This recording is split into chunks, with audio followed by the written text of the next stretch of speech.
हमको कुछ कहने की ज़रूरत नहीं है। नोवाक जोकोविक अभी अपना 20th ग्रैंड स्लैम जीता है और बैरेटिनी को उसने 4 सेट में हरा दिया है। मैच ठीक ठाक क्लोज था और उसके बारे में बात करेंगे। Hi guys, this is Nashid, और अगर आपको अच्छा लगा तो लाइक, सब्सक्राइब, कमेंट में डिस्कशन करने के लिए टेनिस MMA टॉक्स। और बात कर लेते हैं कि एक स्टैट हमको बहुत ज़्यादा मेरे दिमाग में एक तरीके से प्रॉब्लम या स्ट्रॉम क्रिएट कर रहा है कि 2018 विंबलडन जब फेडरर जीता था तो फेडरर 20 पर पहुंचा था। उसके बाद से फेडरर एक भी ग्रैंड स्लैम नहीं जीता है। उस समय नडाल 16 पर था और उस समय जोकोविक 12 पर था। तो आप सोचिए, ये 3 साल में प्लस कोरोना वायरस और नोवाक जोकोविक ने 8 ग्रैंड स्लैम जीता है इस टाइम पीरियड में। तो हम ऐसा सोच रहे हैं कि अगर हम 10 साल 20 साल बाद लोग अगर सोचेंगे कि नोवाक जोकोविक कब सबसे ज़्यादा डोमिनेटिंग था, किस पीरियड में, हमको तो लगता है कि लैटर स्टेजेस ऑफ दिस, मतलब अपने 30 एज होने के बाद से वो ज़्यादा डोमिनेट हो गया है। और ये प्रॉब्लम जो है, अभी जो यंगस्टर जो आ रहे हैं, जैसे कि जोकोविक ने मेडवेडेव को हराया है ऑस्ट्रेलियन ओपन में और फ्रेंच ओपन में हराया तीस्तीपास को और अभी हराया बैरेटिनी को। तो इट्स लाइक जो अपकमिंग जनरेशन भी है उसके लिए भी जोकोविक बहुत बड़ा प्रॉब्लम है। और हमको नहीं लगता है कि जब तक जोकोविक रिटायरमेंट नहीं ले लेता है या मतलब उसके पास वो मोटिवेशन नहीं रहता है, और हमको ऐसा लगता है कि उसके पास काफ़ी ज़्यादा मोटिवेशन है कैलेंडर ग्रैंड स्लैम के लिए, और गोल्डन ग्रैंड स्लैम के लिए अभी उतना ज़्यादा आपको कह सकते हैं कि कंफर्म नहीं है, क्योंकि उसके प्रेस कॉन्फ्रेंस में पूछा गया तो उसने बोला कि अभी 50-50 है। हमको ऐसा लगता है कि अगर वो ओलंपिक के लिए जाता है और बेस्ट ऑफ 3 सेट्स है और अगर वहाँ हार जाता है तो मे बी उसके कॉन्फिडेंस में थोड़ा हिकअप आ जाए और US ओपन में उसको प्रॉब्लम हो, क्योंकि नोवाक जोकोविक जब अपना बेस्ट खेलता है, और अभी हम ये भी नहीं बोल रहे हैं कि विंबलडन में इस साल नोवाक जोकोविक, हमको लगता है कोई भी सेट अपने बेस्ट पर खेला है उसने, आई डोंट थिंक सो। लेकिन जब अपने बेस्ट पर वो खेलता है तो उसको हराना काफ़ी ज़्यादा मुश्किल होगा, और अगर वो हार जाता है, अगर उसका मोटिवेशन नहीं रहेगा US ओपन में, तब प्रॉब्लम हो सकती है। मोटिवेशन अभी था, बेस्ट वो नहीं खेल रहा था विंबलडन में इस साल, लेकिन उसका कॉन्फिडेंस और उसका मोटिवेशन था, तो इस वजह से वो ये जीता है। और अगर मैच की बात करें तो मैच में मतलब मैंने पूरा लिखा हुआ है कि किस किस तरीके से मैच गया, कहाँ कौन इम्पॉर्टेंट पॉइंट था और बैरेटिनी किस तरीके से हारा। लेकिन हमको तो ये कहना होगा कि ये वाला जो मैच था उसमें बैरेटिनी के पास चांसेस थे, जीतने के चांसेस थे, लेकिन नोवाक जोकोविक भी अपना बेस्ट नहीं खेल रहा था। लेकिन बैरेटिनी को इस मैच को जीतने के लिए अपना बेस्ट खेलना था, लेकिन वो खेल नहीं रहा था। फर्स्ट हाफ एन आवर में बैरेटिनी इतना ज़्यादा नर्वस था और जोकोविक 5-2 अप था, तो हमको ऐसा लग रहा था कि अगर नोवाक जोकोविक फर्स्ट सेट जीत जाता है तो उसके बाद से बैरेटिनी के पास थोड़ा सा भी 5% भी चांस नहीं होगा जीतने का। लेकिन क्या हुआ, नोवाक जोकोविक एक तरीके से नर्वस हो गया और जब सर्व कर रहा था 2-5 पे बैरेटिनी, तो एक तरीके से उसके पास कॉन्फिडेंस काफ़ी ज़्यादा आया, मोटिवेटेड भी लग रहा था। और उसके बाद से ये प्रॉब्लम होती है नोवाक जोकोविक को। नोवाक जोकोविक एक तरीके से अपने ओपोनेंट के साथ भी खेलता है और ख़ास करके हमेशा क्राउड के साथ भी खेलता है। उसको 2 ओपोनेंट्स के साथ खेलना पड़ता है और मतलब इसकी वजह से उसको और एडमायर करना चाहिए। जहाँ वो जाता है कहीं उसको क्राउड उतना ज़्यादा सपोर्ट नहीं करती है, एक्सेप्ट टू सर्बिया। और हमको ऐसा लगता है कि वो उस तरीके का प्लेयर है जिसको रोज़ बताना होगा, मोटिवेट करना होगा कि you are the best, he is the best. लेकिन हमको ऐसा लगता है कि उसके कोचेस का ज़्यादा काम होता होगा मोटिवेट करने के लिए। अभी गोरान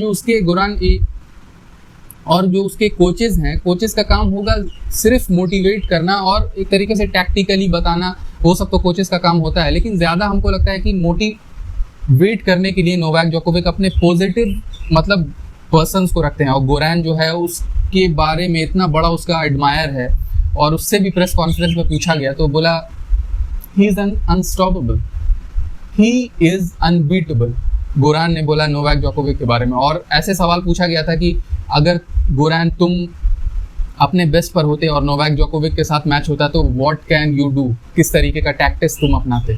तो उसने बोला he is the best, he is the GOAT, मतलब उसकी सिर्फ तारीफ की। तो इसी तरीके का उसके कैंप में नोवाक जोकोविक को चाहिए पर्सन्स और गुरैन है, और सर्व में बेसिकली उसके काम किया। लेकिन अगर टैक्टिकली इस मैच के बारे में बात करें तो नोवाक जोकोविक ने बैरेटिनी का फोरहैंड से इतना ज़्यादा एरर निकाला है, और सर्व भी ज़्यादातर बैरेटिनी के फोरहैंड के तरफ ही किया है।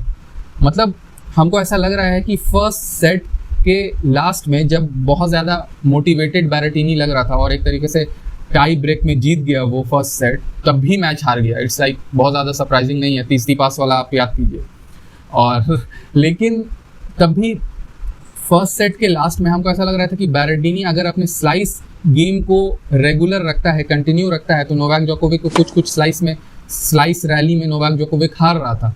लेकिन बहुत ज़्यादा एरर बैरेटिनी कर रहा था, और इतना ज़्यादा एरर अगेंस्ट नोवाक जोकोविक को शापोवालोव ने कितना ज़्यादा चांस दिया था। तो वो वाला मैच भी क्लोज था, लेकिन एक बार भी शापोवालोव बहुत ज़्यादा नर्वस पे, मतलब सेट पॉइंट पे उतना ज़्यादा नहीं अच्छा खेल पा रहा था, नर्वस था।